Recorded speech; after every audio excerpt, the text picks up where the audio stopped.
Sanje chodan sogi chonan lai jancho bardo dani kyasuji dagi jinso yibe sanamgi drola penchir sanje druprai shu Sanje chodan sogi chonan lai jancho bardo dani kyasuji Dagi jinso yibe sanamgi drola penchir sanje drupai shu Sanje chodan tsoki chonam la jancho paradu dani kyapsuji Dagi jinso yibe sanamgi drola penchir sanje drupai shu Senchen tanche dewa tang dewe gyotan demprai gyurji Nungel tang dungel gi gyotan drewar gyurji Nungel mebe dewa dampa tam mindrewar gyurji Nirin chadam tandrewe tamnyon chimpo la nepa yurinchi Pelden sawe lama rinpoche Dagi chiwor pede denshul Kadrin chempe gone jezunte Kusun tuking dro zertuz Chondende jampe yang la chatselo Gangi lodre drini trindre netra nandara tserve Jinye denkyun jishin zecher nike tokare bande Ganda tsipe tsenrar marig mentum dunyer jizero Drozo gyunla buchik taratse yinla gruchu yangdensun Droda jadon nyamon nyelon leki chadro dredzechi Marik mensel dongel nyungoi chinye chedze renjina Dene dachin saichu tarse yenten lidzo gyarse tuweku Chura jodan chuni jentre nale mense jampe yang la du Seden kiki kenra bezregi Dalu timu min para serni Kadan tenche shonlo topaye Lodre bobe na water dosu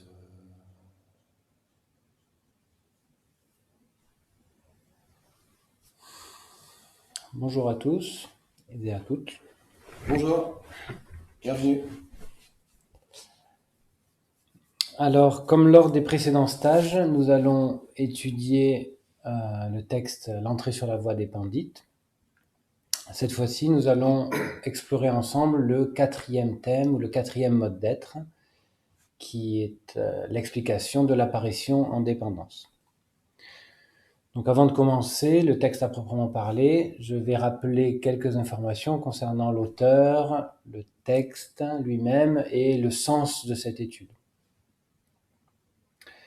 Donc, le texte que nous étudions, L'entrée sur la voie des Pandits, c'est un traité qui a été composé par Mipam Rinpoche, très grand maître et érudit tibétain de la lignée Nyingmapa. Il est né en 1944, à force de le répéter, à chaque stage, on s'en rappelle. Il est né en 1944 et décédé, pas du tout, en 1844 et décédé en 1911. Ça rappelle pas tant que ça. Ouais, c'est vrai, c'est... Né en 1844, décédé en 1911. C'est un très grand maître qui possédait toutes les qualités de ce qu'on appelle un pandit, à savoir une très grande connaissance intellectuelle du dharma et en même temps une réalisation du sens de l'enseignement. D'ailleurs, je vous invite à lire la biographie de Mipa Rinpoche aux éditions Padmakara, qui est sortie il doit y avoir 2 ans, quelque chose comme ça, qui est vraiment très inspirante. Voilà, une rapide présentation de Mipa Rinpoche. On l'a déjà présenté lors des précédents stages de façon plus extensive. Donc le traité, ce traité, l'entrée sur la voie des Pandits, c'est un texte qui rassemble et résume les abhidharmas du véhicule fondamental et du grand véhicule du Mahayana. Pour rappel, l'ensemble des paroles du Bouddha ont été rassemblées en 3 grandes catégories qu'on appelle les 3 corbeilles, ou Tripitaka en sanskrit. La première corbeille, la corbeille du Vinaya, rassemble toutes les paroles du Bouddha concernant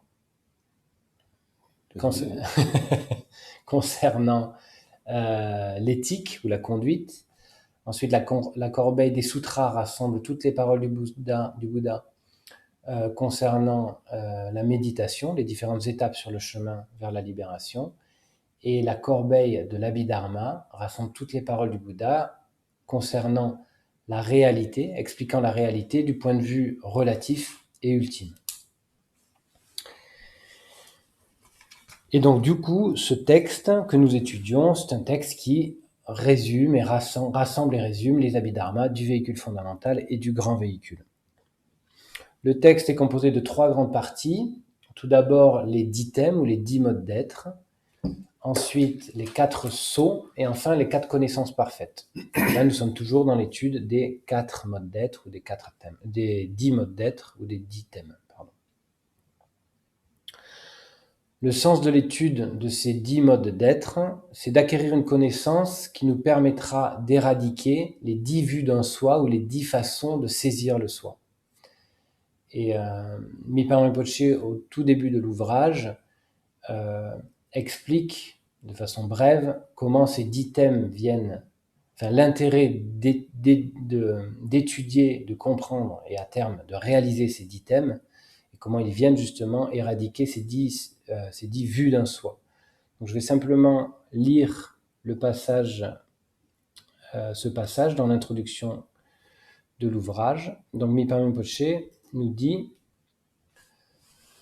celui qui désire obtenir le discernement qui détermine sans erreur le mode d'être du connaissable doit s'exercer aux 10 modes d'être à connaître à la manière d'un pandit, tels qu'ils sont enseignés dans les sutras et les grands traités. De quoi s'agit-il? De connaître à la manière d'un pandit les agrégats, les dhatus, les ayatanas, l'apparition en dépendance, ce qui est mode d'être et ce qui ne l'est pas, les facultés gouvernantes, le temps, les vérités, les véhicules, les phénomènes conditionnés et inconditionnés. Par la force de la détermination de ces 10 thèmes, nous nous libérons de toute la confusion des vues néfastes qui sont à abandonner. Nous nous détournons notamment des 10 vues d'un soi, et notre entendement de la quiddité et de la diversité s'accroît.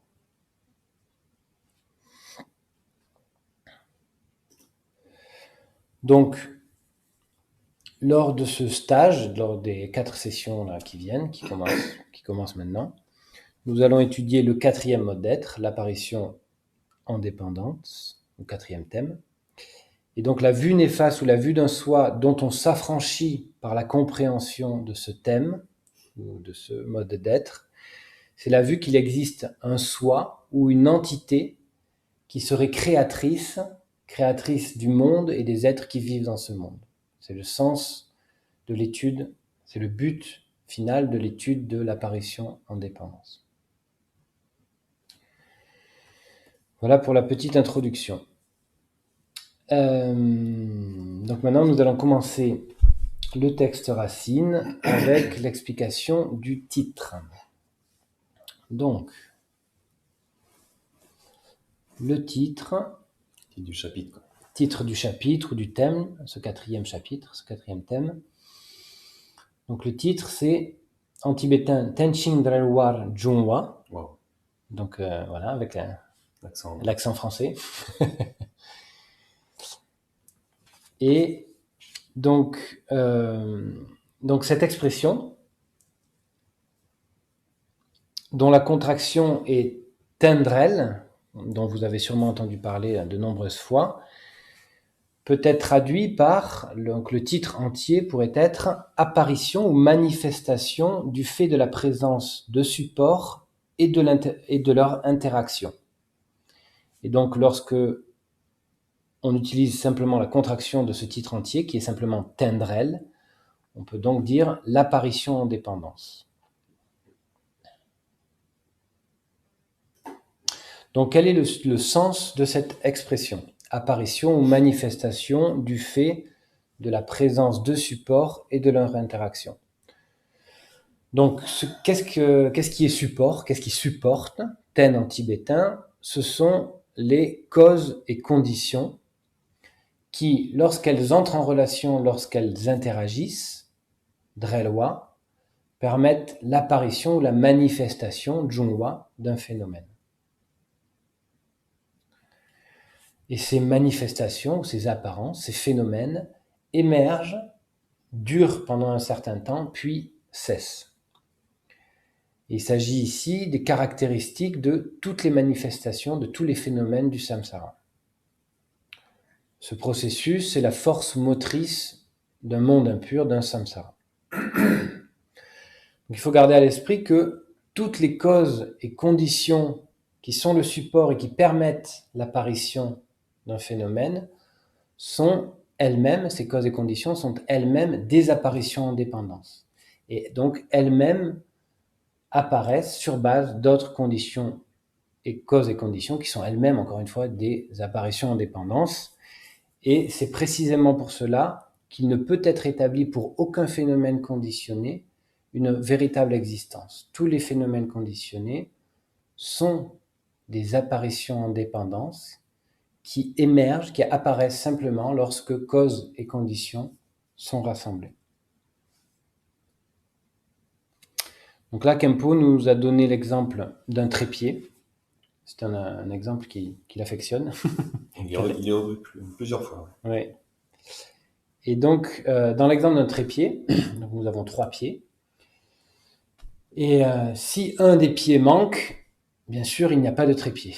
Le trépied n'existe que lorsque les 3 pieds sont présents. Et donc, tout simplement, si une des causes ou conditions permettant l'apparition d'un phénomène est absente, le phénomène n'apparaîtra pas. Et à l'inverse, si l'ensemble des causes et conditions sont rassemblées, le phénomène devant apparaîtra inéluctablement. On ne pourra pas empêcher l'apparition de ce phénomène.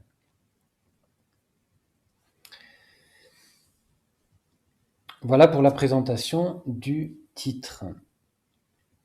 Et donc, nous allons commencer le texte à proprement parler. Alors, juste pour vous dire, dans chaque diapo que vous verrez apparaître à l'écran, nous avons mis systématiquement le plan du texte. Comme ça, vous savez où est-ce qu'on en est dans le texte par rapport au plan. D'ailleurs, le plan, c'est un plan qui a été fait par Mipama Rinpoche. Ouais. Donc, c'est un plan qui a été fait par Mipama Rinpoche lui-même. Donc, c'est vraiment un plan sur lequel on peut s'appuyer pour comprendre le texte.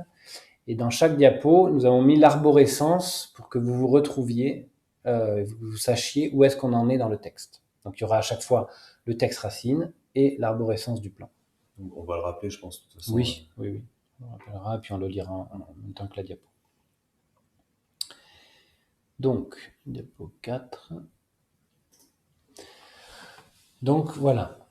Pour le plan du texte, donc nous commençons avec le point 1, qui est la présentation résumée du sujet. Et donc, le texte racine, Mipama Rinpoche, nous dit « Qu'est-ce que l'apparition en dépendance ? Les phénomènes externes et internes ne sont pas apparus sans cause.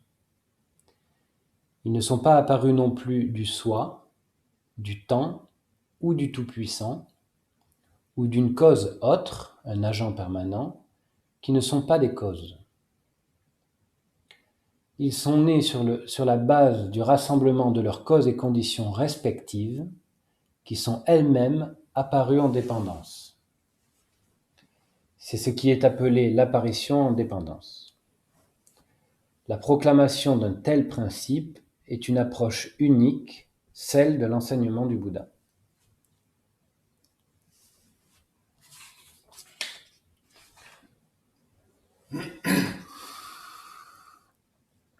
Donc, afin d'expliquer cette introduction du texte racine qui résume le sens de toute l'explication de l'apparition en dépendance, et aussi afin de pouvoir comprendre la suite du texte, Khenpo Rinpoche, lors de la transmission qu'il nous a donnée de ce thème, a commencé par nous donner une longue explication, une assez longue explication sur les écoles de pensée. Donc c'est ce qu'on va faire aujourd'hui.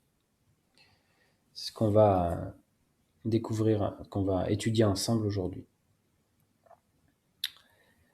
Donc comme cela est dit dans le premier paragraphe du texte, l'apparition en dépendance est une approche unique, celle de l'enseignement du Bouddha.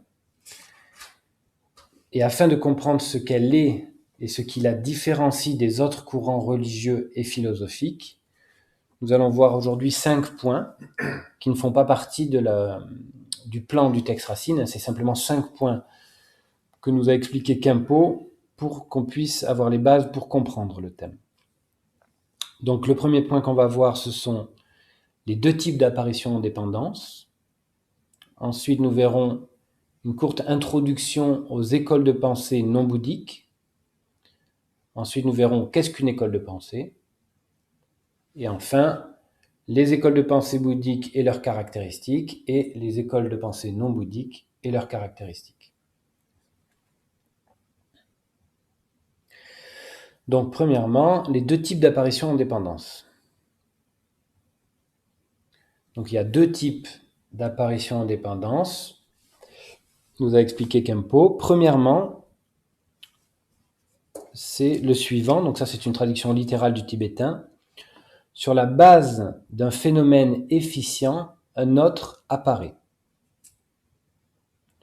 Donc là, il s'agit de la relation causale où une chose fonctionnelle, appelée cause, produit son résultat qui est une autre chose fonctionnelle, appelée résultat. Il faut qu'il y ait une cause pour qu'un effet se produise. Donc la relation entre les deux, c'est une relation de dépendance. S'il n'y a pas de cause, il n'y aura pas d'effet, il n'y aura pas de résultat. Donc l'effet dépend de la cause. Donc là, l'exemple simple qu'on peut prendre, c'est sur base d'une graine plantée, donc phénomène efficient graine, une pousse va apparaître. Donc un autre phénomène efficient apparaît. Donc là, il y a une relation de dépendance entre les deux, entre la graine et la pousse, entre la cause et l'effet. Ça, c'est le premier type d'apparition en dépendance. Sur la base d'un phénomène efficient, un autre phénomène efficient apparaît. Le deuxième type d'apparition en dépendance, c'est sur la base d'un phénomène efficient, son contraire, un autre phénomène efficient est désigné. Donc ici, certaines choses pour exister ont besoin d'un opposé. Par exemple, bon existe par rapport à mauvais, court par rapport à long, laid par rapport à beau, etc. Toutes ces choses n'existent qu'en relation l'une avec l'autre, puisque l'une est le contraire de l'autre. Donc là, l'exemple qui peut être donné, c'est tout simplement, si je vous montre ces 2 doigts, celui-ci est vu comme un doigt court. Pourquoi il est vu comme court? Bien entendu, parce qu'à côté, il y a un autre doigt qu'on qualifie de long. Si je montre seulement ce doigt, il n'est ni court ni long, c'est juste un doigt. Waouh. Je pense que là, les personnes qui regardent sont contentes. La qualification de court ou de long, comme dit le texte, sur la base d'un phénomène efficient, son contraire, donc sur la base de court, on va établir long et inversement, tout simplement. Donc Khenpo nous disait que habituellement on ne pense pas à tous ces détails, on n'y réfléchit pas particulièrement, et on voit tout simplement les causes et les effets comme étant réels et comme ayant une réelle relation l'un avec l'autre, et surtout étant réellement existants, les causes et les effets. Mais si on analyse, on va voir que tout phénomène existe uniquement en dépendance d'autres phénomènes. C'est le sens de l'apparition en dépendance, et donc là nous venons de voir qu'il y a deux types d'apparition en dépendance. Sur la base d'un phénomène efficient, un autre apparaît, et sur la base d'un phénomène efficient, son contraire, un autre phénomène efficient, est désigné.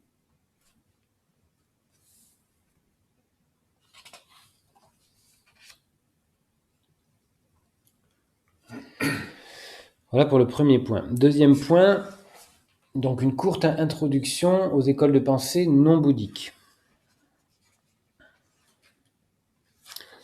Donc, dans l'histoire de l'humanité, du point de vue bouddhique, bien sûr, seul le Bouddha Shakyamuni a compris, réalisé, puis enseigné l'apparition en dépendance. Tous les autres fondateurs de religions ou de courants philosophiques se sont fixés ou ont choisi une des positions suivantes: soit les phénomènes sont apparus sans cause, ce qui correspond aux vues annihilistes, soit les phénomènes sont apparus d'une cause permanente qui n'en est pas une du point de vue bouddhique. Et dans ce cas, ici, ça correspond à toutes les vues éternalistes. Donc, tout courant philosophique non bouddhique, selon le point de vue bouddhiste, adopte soit le point de vue que les phénomènes sont apparus sans cause, soit que les phénomènes sont apparus d'une cause qui n'en est pas une du point de vue bouddhique, une cause permanente. Donc avec ces deux positions principales, Khenpo nous expliquait que les systèmes non bouddhiques peuvent être classés en trois grandes catégories. Premièrement, ceux qui pensent que les phénomènes apparaissent sans cause, donc les vues annihilistes, on en a parlé, on vient de le dire. Et deuxièmement, dans ceux qui pensent que les phénomènes apparaissent d'une cause qui n'en est pas une, là on a deux sous-catégories. Ceux qui pensent que les phénomènes sont apparus d'une cause interne, donc là ça va concerner certains courants de pensée comme l'école de pensée non bouddhique Samkhya, dont on va parler. Non, on va pas là en parler cette fois-ci, on ne va pas avoir le temps. Donc certains courants de pensée pensent qu'une cause interne est la cause principale, est la cause de tous les phénomènes. Donc ici, une cause interne est identifiée comme étant la cause de l'univers et de tous les êtres dans cet univers. Et selon le point de vue bouddhiste, donc cette cause interne n'existe pas. Et la deuxième catégorie, c'est ceux qui pensent que les phénomènes sont apparus d'une cause qui est externe. Et donc là, il va s'agir d'un Dieu créateur. Et donc là, dans cette catégorie, on va retrouver différentes présentations, les différents monothéismes, polythéismes, etc. Mais il y aura toujours un agent extérieur qui est vu comme la source, comme la cause créatrice du monde et des êtres qui vivent dans ce monde. Donc en bref, du point de vue bouddhique, l'univers ou un univers et les êtres sensibles qui vivent dans cet univers ne sont pas apparus ou produits sans cause et n'ont pas non plus été créés d'une cause permanente, d'une cause qui n'en est pas une du point de vue bouddhique. Aucune de ces deux alternatives n'est possible du point de vue bouddhique. L'univers et les êtres qui habitent cet univers sont des apparitions en dépendance, c'est-à-dire le résultat de la rencontre synchrone entre cause et condition, qui sont elles-mêmes des apparitions en dépendance.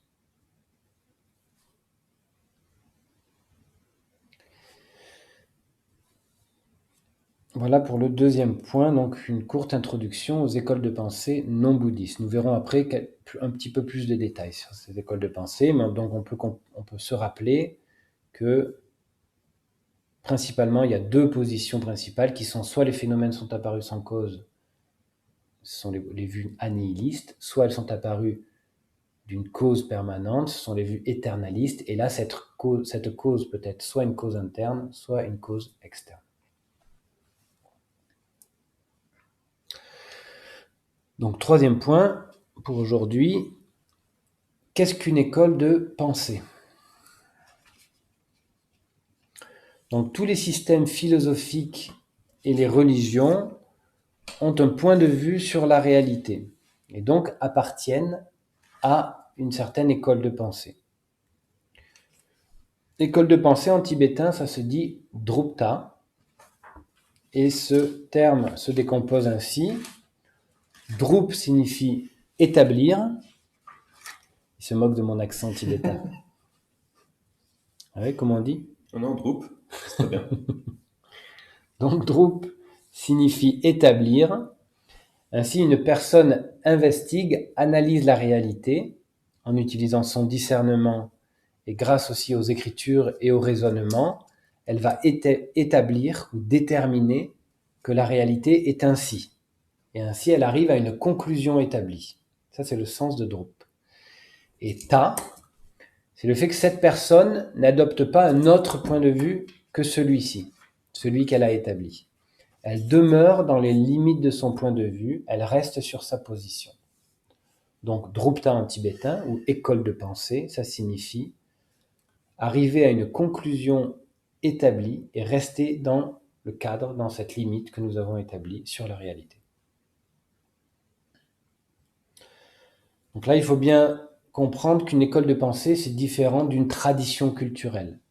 Une école de pensée implique toujours le discernement, ainsi que la logique et le raisonnement, pour arriver à cette conclusion établie et demeurer dans ce cadre. Alors qu'une tradition culturelle, ça va être simplement certaines habitudes en fonction de la région où l'on habite, des différentes régions, mais ça n'implique pas le raisonnement, la logique pour arriver à une conclusion établie et demeurer dans cette vision, dans cette vue de la réalité.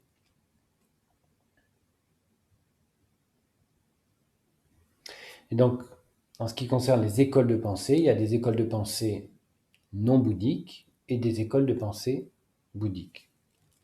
Donc ici, juste de préciser qu'il ne s'agit bien entendu pas de mépriser ou de dénigrer les points de vue non bouddhistes, hein, mais simplement le fait de bien connaître quelles sont les différentes positions des vues non bouddhistes, des différentes vues non bouddhiques et quelles sont les positions des vues bouddhiques, des écoles de pensée, ça va nous permettre de connaître de façon correcte la vue bouddhique et ainsi de pouvoir gravir le chemin vers la libération de façon correcte. Ça n'a rien à... Bien sûr, on n'est pas là pour voir les défauts d'une école de pensée qui ne serait pas la nôtre et de la mépriser ou de la critiquer. C'est simplement pour bien comprendre au contraire la vue bouddhique et pour pouvoir gravir le chemin de façon correcte. Ce sont des buts différents, en fait.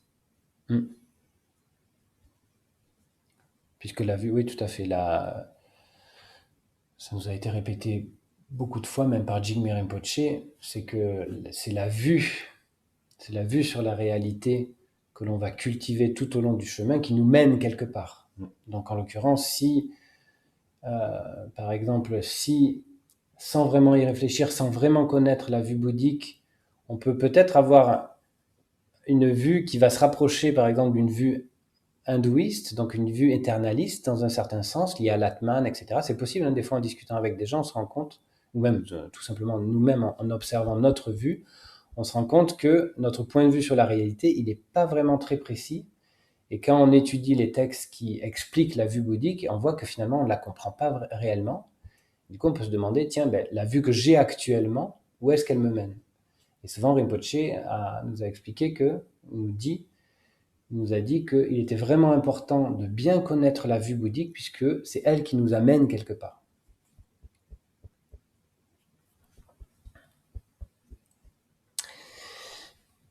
Eh bien, c'est à toi.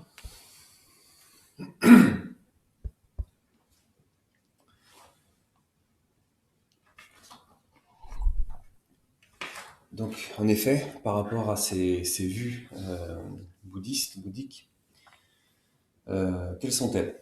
Alors, le maître Aryadeva, un grand maître de l'Inde ancienne, ainsi que de nombreux autres maîtres indiens de l'Inde ancienne, présentent les écoles de pensée bouddhistes en 4 catégories, donc quatre écoles de pensée. C'est une présentation que Khenpo Chodrak utilise régulièrement. Donc c'est bien, à force de la répéter, on commence à la mémoriser. On trouve d'abord 2 écoles de pensée qui appartiennent au véhicule fondamental, on appelle aussi Theravada. Ce sont les écoles Vaibhashika et Sautrantika. Et il y a 2 écoles de pensée qui sont reliées au grand véhicule, le Mahayana, et ce sont les écoles de pensée Chittamatra et Madhyamaka. Donc on a Vaibhashika, Sautrantika, Chittamatra et Madhyamaka. Donc ce sont 4 écoles de pensée bouddhistes différentes. Différentes, ça implique qu'elles se représentent le monde et les êtres d'une manière différente. Néanmoins, ce sont 4 écoles de pensée qui sont bouddhistes. Ça signifie qu'il y a des points communs. Donc quels sont ces points communs? Lorsqu'ont été présentés les 5 agrégats, dans l'introduction du texte, nous avons présenté les 4 sceaux, puisque les 4 sceaux font partie intégrante du texte de Mipham Rinpoche, ce texte que l'on étudie. Khenpo nous en a donné une présentation synthétique au début, donc on ne va pas revenir dessus. Mais les 4 sceaux sont 4 affirmations quant au fonctionnement de la réalité et qui sont communs à toutes les écoles de pensée bouddhiste. Et il y a également un sujet sur lequel que partagent toutes les écoles de pensée bouddhiste, donc les 4 écoles que l'on vient de citer, eh bien c'est le sujet de l'apparition en dépendance. Toute école de pensée bouddhiste reconnaît que tous les phénomènes conditionnés sont apparitions dépendantes. Tous les phénomènes conditionnés, c'est-à-dire tous les phénomènes qui apparaissent du rassemblement de causes et de conditions, sont des apparitions dépendantes. Par contre, ces 4 écoles de pensée bouddhiste vont expliquer, interpréter cette phrase d'une manière légèrement différente, c'est-à-dire qu'il va y avoir des différences quant à la description de la véritable nature de ces apparitions dépendantes.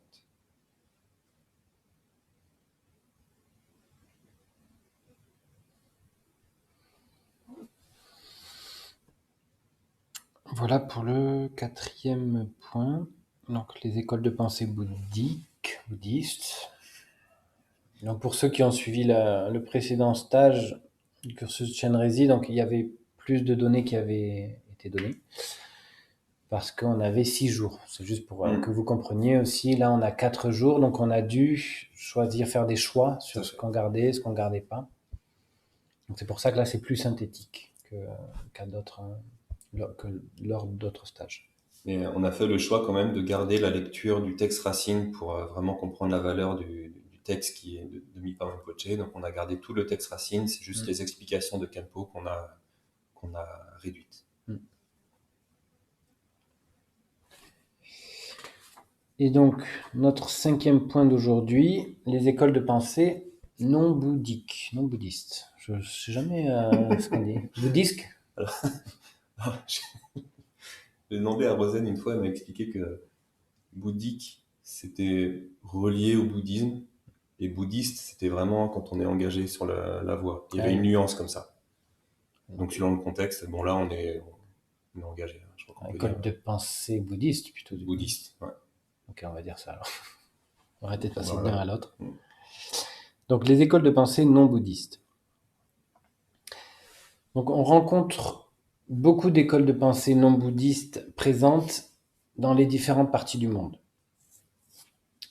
Mais les débats entre les écoles de pensée bouddhistes et les écoles de pensée non bouddhistes qui sont rapportées dans les sutras, que l'on trouve dans les sutras, concernent des écoles de pensée indiennes, de l'Inde ancienne. Parce qu'à l'époque, il n'y avait pas de rapport entre le bouddhisme et les écoles de pensée non bouddhistes des autres régions du monde.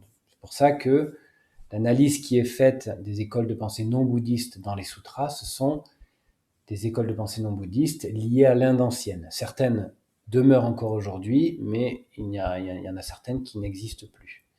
Néanmoins, elles sont analysées pour bien comprendre ce que n'est pas le point de vue bouddhiste.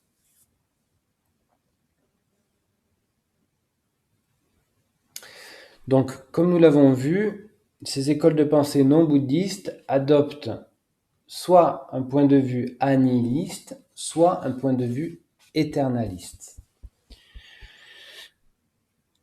Donc commençons avec les écoles de pensée annihilistes, qui pensent donc que les phénomènes, l'univers, les êtres qui vivent dans cet univers, ont été créés sans cause. Donc là, l'exemple qui nous a été donné par Khenpo, c'est l'exemple de l'école Charvaka, qui est donc une école de pensée qui était présente dans l'Inde ancienne, qui n'est plus présente aujourd'hui. Et donc, selon cette école de pensée, puisqu'on ne peut pas les percevoir, ni les vies passées, ni les vies futures, ni la libération n'existent. Pour eux, ce sont juste des histoires inventées par les dignitaires religieux afin de tromper et d'asservir les gens. Pour eux, les êtres naissent et ils n'ont pas besoin de vie passée de cela. Il n'y a pas de cause spécifique qui amène à la naissance d'un être. Donc selon eux, selon cette école de pensée, il n'y a aucun sens à s'engager dans une conduite spécifique avec un certain code éthique à suivre et donc les difficultés que ça amène, que ça implique, et qui mènerait, un code éthique qui mènerait à soit une bonne renaissance ou des bonnes conditions, même dans cette vie spécifique, et bien sûr à la libération. Selon eux, selon cette école de pensée, il faut simplement se focaliser sur les plaisirs de cette vie, puisque avant cette vie, il n'y a rien eu. Voilà, rien eu, je ne sais pas pourquoi. Hein. Ouais. Il n'y a rien eu. Et dans la vie suivante, il n'y aura rien. Donc de ce fait-là, il n'y a pas à maintenir un quelconque code éthique particulier, il y a simplement à profiter, à jouir de la vie, tout simplement. Ça a l'air bien. Ça a l'air bien, et ça correspond à beaucoup de façons de penser de nos jours, même s'il n'y a pas forcément une école de pensée derrière. On peut voir que de nos jours, beaucoup de personnes pensent comme cela. C'est-à-dire que pour beaucoup de personnes, il n'y a rien eu. Il y a la pensée qu'avant cette vie, il n'y a rien eu. Après cette vie, il n'y aura rien de particulier. Ce qu'il y a de plus important, c'est simplement de pouvoir avoir des bonnes conditions dans cette vie, gagner assez d'argent pour avoir une bonne maison, une bonne voiture, être en bonne santé, etc. Donc, même si ces personnes, on va dire, ne font pas partie d'une école de pensée ou ne cultivent pas vraiment. Bon, je ne sais pas si on pourrait dire d'ailleurs oui, parce qu'une école de pensée, comme on a vu, c'est drupta, c'est-à-dire arriver à une conclusion, établir et demeurer dans ses limites. Et ça, normalement, ça naît sur base vraiment du raisonnement, de la logique qui nous a amené à comprendre la réalité comme ceci. Donc, je comprendrais plutôt que la plupart des gens aujourd'hui seraient plutôt dirigés vers ce type de pensée, mais ne demeurent pas dans ne font pas partie d'une école de pensée, parce qu'ils sont pas, la plupart des gens n'investiguent pas la réalité et n'utilisent pas le raisonnement et la logique pour arriver à une conclusion établie. Il y en a bien sûr qui le font, hein. Et la plupart des gens simplement vivent au quotidien, se posent des questions bien entendu de base sur la vie, mais ne vont pas vraiment au-delà et restent simplement sur le fait de jouir de la vie, de faire au mieux dans cette vie, en considérant qu'avant et après, il n'y a rien de particulier. Donc quelque part, on se retrouve dans ce type d'école de pensée, dans ce type de vue, que sont les vues annihilistes.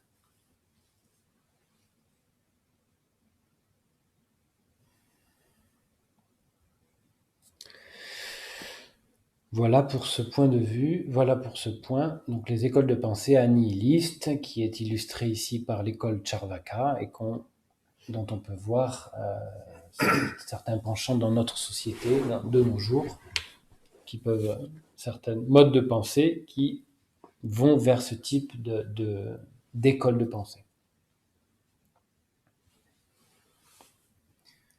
Est-ce que tu peux m'afficher l'heure sur mon téléphone ? Oui, là, Ouais, c'est un peu 17h50. 50. Oui, a priori, à chaque fois, on va avoir pour 1 heure et demie hein, de partage. Euh, Là, on arrive à peu près à la moitié. C'est juste, on a observé en faisant des stages par ailleurs que 45 minutes, c'était déjà une bonne durée d'attention si vous souhaitez faire pause, puisque c'est un enregistrement. Faire pause et vous détendre un peu avant de reprendre la suite, c'est tout à fait possible.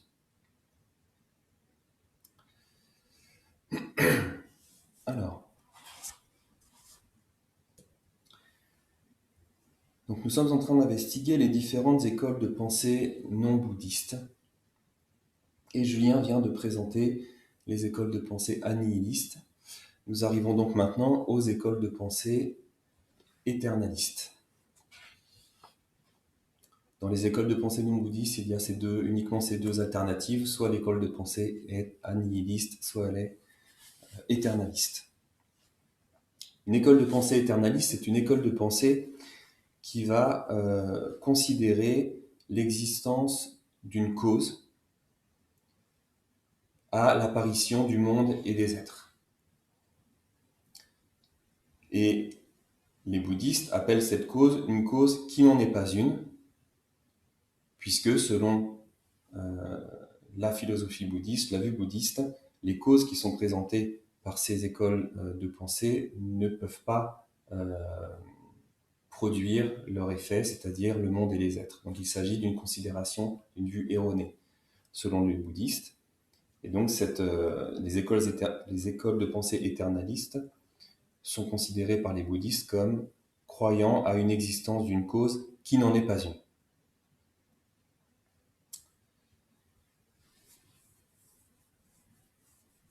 Alors, je vais lire si tu peux afficher le texte qui correspond à cette partie. Alors, ça va être là, tout le début. Donc c'est ça comme oui, ils ne sont pas apparus. 3, celle-ci. Euh, C'est toute Ah l'intro. oui, toute ouais, l'introduction. c'est ça, c'est ce que tu as lu tout à l'heure, Ouais. voilà, tout à fait.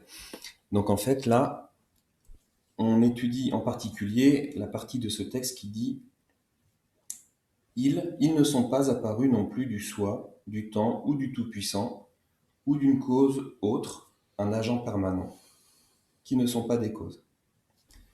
Donc ici, il s'agit des phénomènes externes et internes. Ouais, merci. Donc les phénomènes, de manière générale, le monde et les êtres, ne sont pas apparus du soi, du temps ou du Tout-Puissant, ou d'une cause autre, un agent permanent, qui ne sont pas des causes.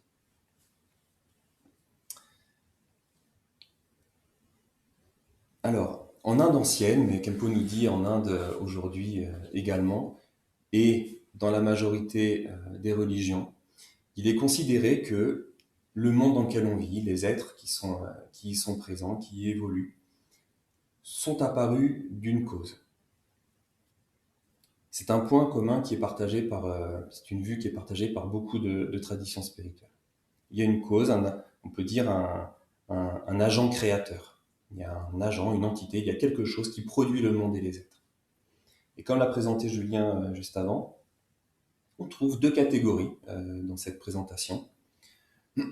On trouve l'idée qu'il y a un agent créateur qui est externe à sa création. Quand on dit externe, là, dans ce contexte, c'est un agent créateur qui est externe à sa création.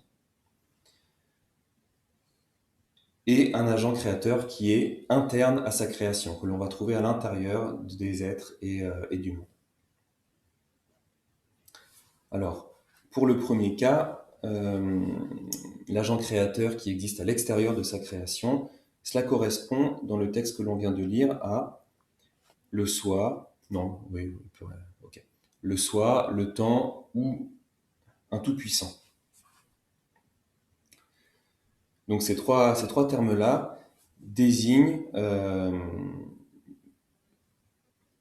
font référence à des traditions, comme l'a dit Julien, qui existaient en Inde ancienne et qui considèrent cet agent créateur extérieur à la création, qui sont appelés soi, temps ou tout-puissant, on peut facilement comprendre qu'on parle par exemple d'un Dieu, d'un être divin, tout-puissant, qui aurait la capacité de créer le monde. C'est une manière de présenter, mais il doit y avoir beaucoup de subtilités dans les différentes présentations de ce type de vue.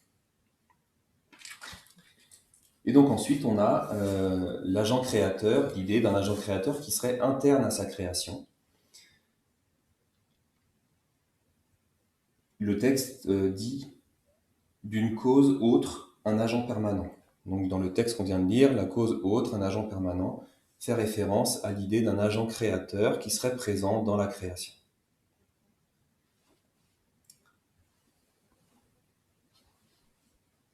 Alors, concernant le premier point, l'agent créateur qui existe à l'extérieur, donc un agent externe, un agent créateur externe, Kempo ne nous a pas donné d'explication à ce sujet. On a pensé qu'il était assez facile de se relier à différentes traditions spirituelles qui considèrent un Dieu extérieur qui produit, un Dieu qui produit sa création et duquel il existe en séparation. On n'a pas eu plus d'informations à ce sujet. Par contre, Kempo a développé la notion d'agent créateur interne. Et pour ce faire, il a utilisé deux traditions spirituelles indiennes, que sont l'école de pensée Samkhya et l'école de pensée Jain. Donc l'école Samkhya et l'école Jain. Kempo nous a donné des explications assez extensives sur chacune de ces deux écoles. Pour des questions de temps, on va se focaliser sur une d'entre elles, l'école Jain. L'école Samkhya, quant à elle, ça aurait été intéressant aussi d'explorer, mais c'est le même principe que pour les Jain. En fait, ils considèrent qu'il y a un agent créateur qui est appelé la Prakriti et qui produit la matière et les êtres et que l'on va trouver à l'intérieur de la matière et des êtres. Donc on ne va pas partager plus d'infos à ce sujet, mais nous allons donc maintenant nous focaliser sur l'école Jain. En tibétain, c'est Cherbupa. Donc le jaïnisme, l'école Jain. Les tenants de cette école de pensée ne considèrent pas qu'il existe un Dieu créateur extérieur à sa création, un agent externe qui produirait le monde et les êtres. Ils considèrent pourtant qu'il y a bien un agent créateur. Et cet agent créateur, il est interne puisqu'il s'agit des actes. Les actes, les actions, le karma. Le karma est un terme sanskrit qui signifie littéralement acte. Donc l'agent créateur pour cette école Jain, ce sont les actes.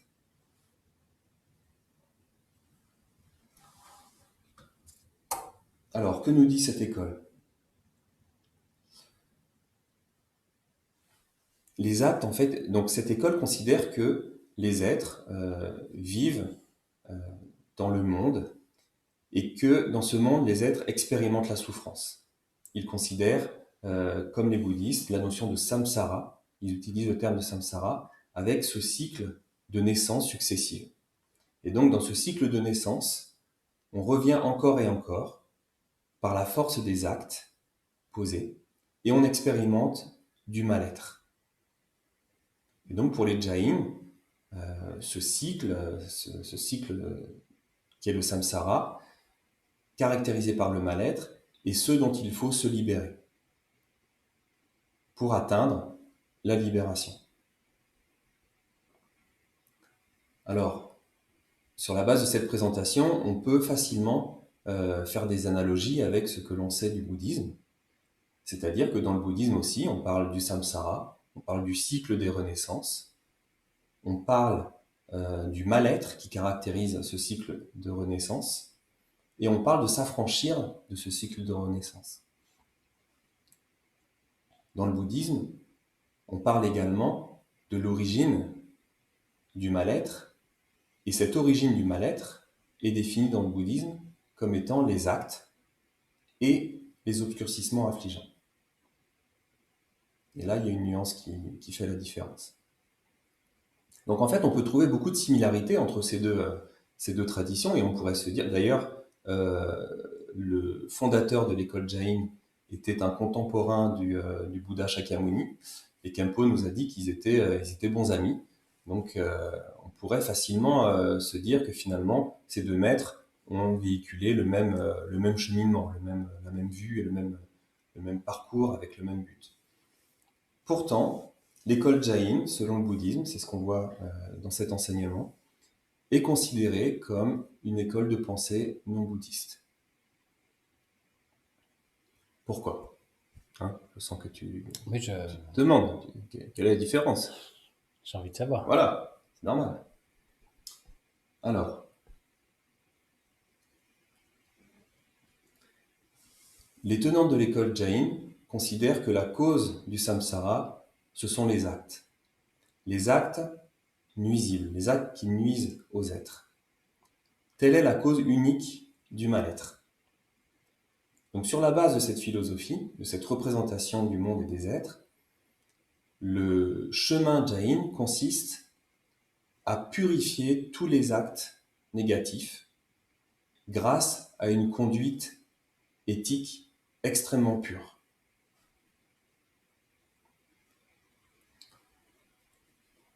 Et donc, il considère que par cet engagement dans l'éthique, il va être possible de purifier tous les actes négatifs passés et donc se libérer du cycle des renaissances. Alors, dans le bouddhisme, on parle également de la conduite éthique. D'ailleurs, Julien a parlé des trois corbeilles tout à l'heure, les trois corbeilles qui regroupent les enseignements du Bouddha. Une corbeille entière est dédiée à la conduite éthique. Donc c'est un sujet extrêmement important dans le bouddhisme. Par contre, dans le bouddhisme, il est considéré que l'origine de la souffrance, ce sont effectivement les actes, mais également les obscurcissements affligeants. Et parmi les obscurcissements affligeants, celui qui est à l'origine de tous les autres, c'est l'ignorance. On parle également de la saisie d'un soi. Donc dans le bouddhisme, une éthique est appliquée, est utilisée, mais elle est utilisée comme un support, comme une condition à rassembler, pour pouvoir générer le discernement, la sagesse, qui va dissiper l'ignorance, dissiper les obscurcissements affligeants, dissiper la saisie d'un soi. Et ce qui libère véritablement dans la vue bouddhiste, c'est cette sagesse qui réalise la vacuité ou le non-soi. L'éthique est utilisée, est adoptée, une certaine éthique est adoptée dans le but de créer des conditions permettant l'émergence de cette sagesse. Dans l'école Jain, l'origine de la souffrance, ce sont les actes uniquement. Les obscurcissements affligeants et l'ignorance ne sont pas considérés comme origine de la souffrance et comme devant être abandonnés.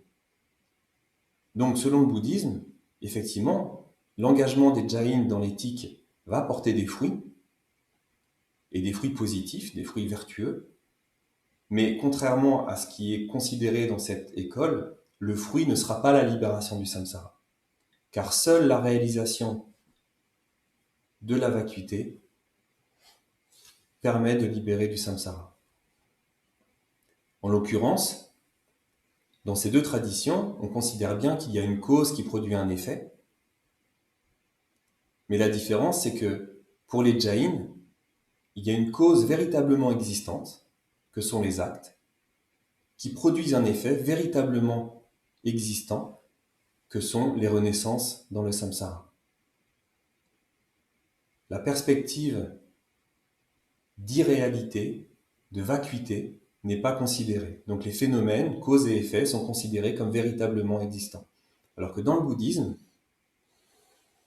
les phénomènes sont considérés comme étant des apparitions dépendantes. C'est ce qu'on va explorer maintenant. Et du fait qu'ils sont des apparitions dépendantes, ils n'ont pas d'existence véritable.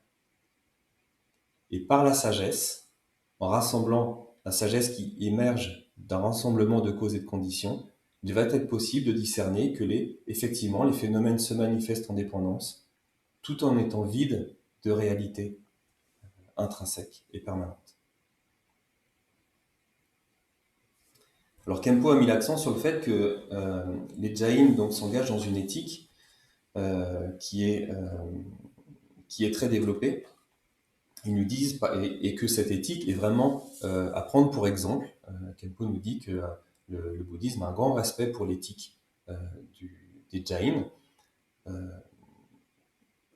Par exemple, il nous dit qu'un pratiquant Jain, il se contente évidemment du minimum, il y a cet aspect de renoncement au monde, et que s'il a soif et qu'il croise une rivière, il ne buvra, il ne boira, merci, il ne boira pas l'eau de la rivière sans demander l'autorisation du propriétaire.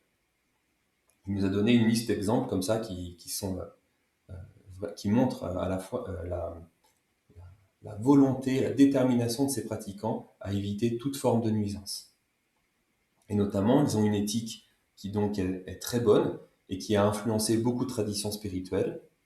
Ils sont très bienveillants puisqu'ils évitent de créer de la souffrance. Ils pratiquent une non-violence qui inclut le fait de manifester toute agressivité à l'encontre des autres traditions spirituelles.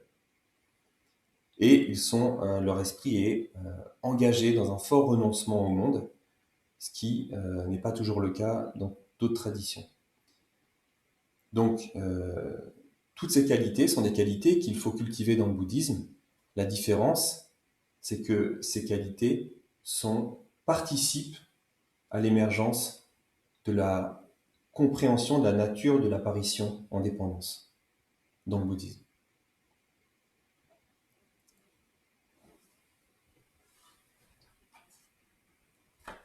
Ça va? Quelque chose à rajouter par rapport à ça? Non. Donc, voilà pour l'école Jain. Nous arrivons à la conclusion de cette introduction, donc de l'explication de ce premier paragraphe du texte. Donc, selon le point de vue bouddhiste, les phénomènes conditionnés apparaissent en dépendance. Et donc, tous les phénomènes internes ou externes, le monde et les êtres, ne sont apparus ni sans cause, école non bouddhiste annihiliste comme les Charvakas, ni d'une cause qui n'en est pas une, avec cette distinction entre la cause qui serait les causes qui n'en sont pas une, ce sont les écoles éternalistes, donc les phénomènes n'apparaissent pas d'une cause qui n'en est pas une, que cette cause soit externe à la création, comme un Dieu créateur, ou interne à la création, comme les actes. Mais alors, comment apparaissent-ils?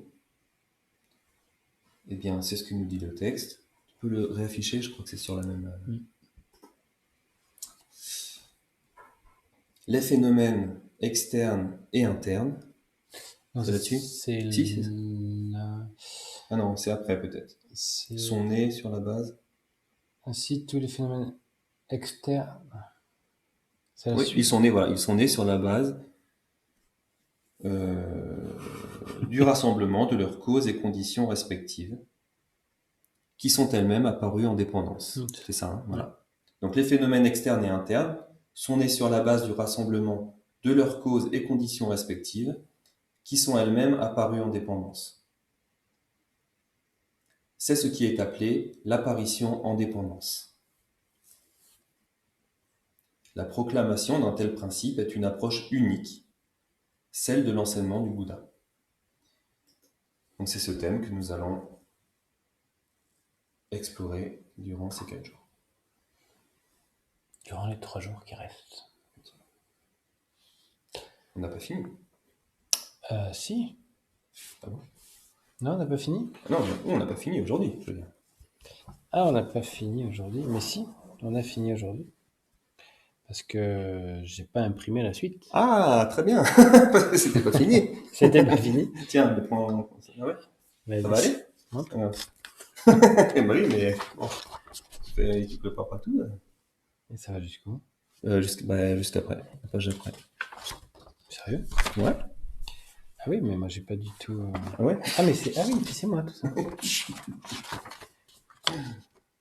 Eh ben écoutez, allons-y. Bien sûr. Donc,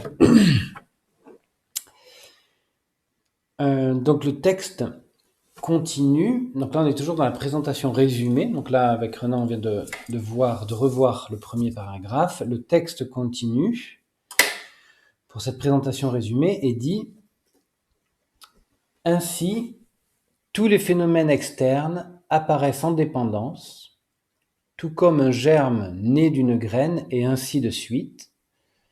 Les phénomènes internes, tous les agrégats d'êtres supérieurs, inférieurs et intermédiaires apparaissent selon le principe des 12 composants de l'apparition en dépendance.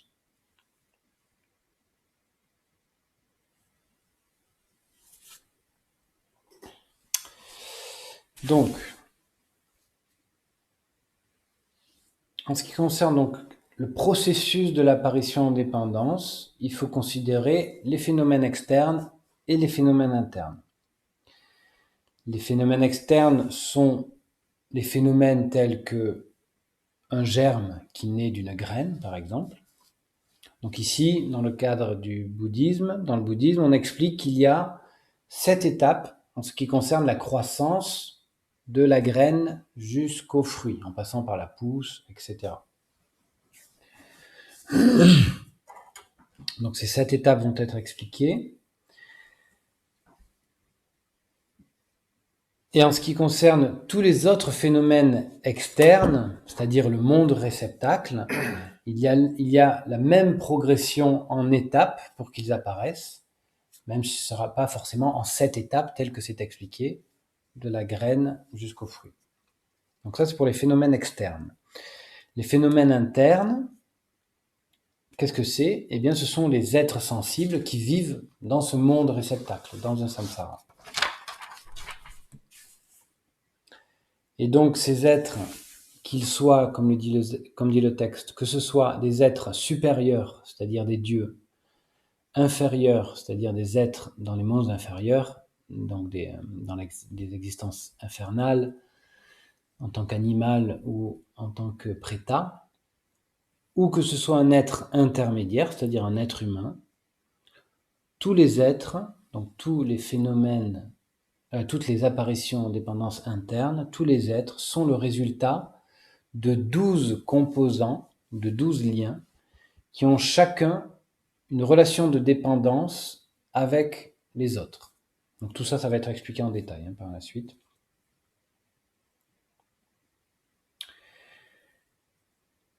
Donc là, il s'agit d'un processus d'apparition en dépendance qui encore une fois, qui ne pourra pas se produire s'il manque une cause ou une condition à l'apparition du phénomène. Pour qu'un être sensible se manifeste, il faut que les 12 étapes, ou ces 12 liens, ces 12 composants se produisent, sinon ce qu'on appelle un être sensible n'apparaîtra pas. Un être sensible n'est donc pas un phénomène réellement existant, c'est juste le résultat, la manifestation qui apparaît à la fin du processus d'apparition en dépendance en 12 étapes, ou en 12 composants.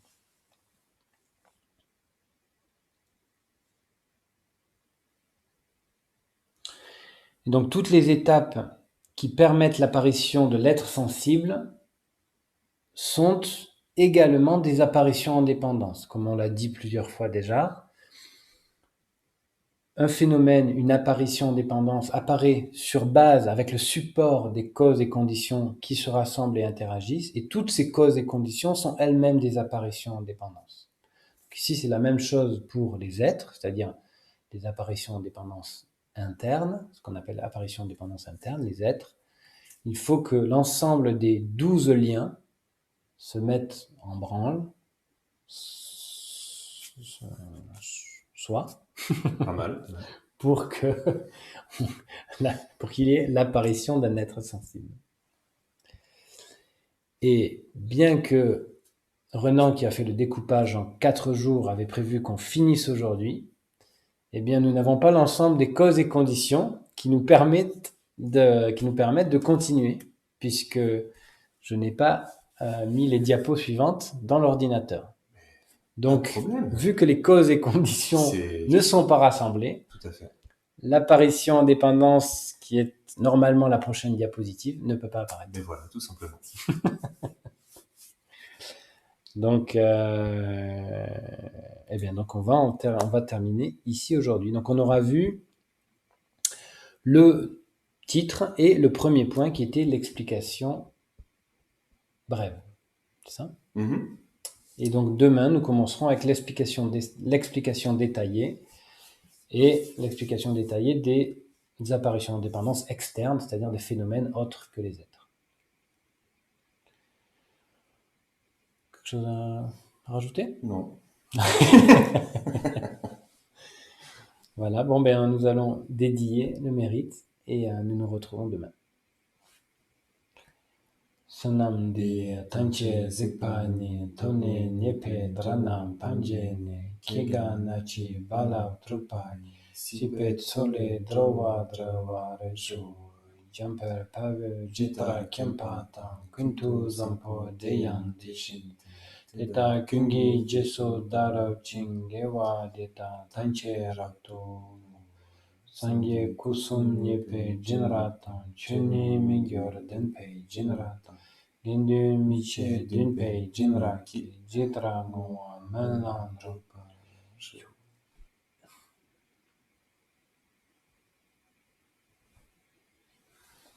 Merci. À demain.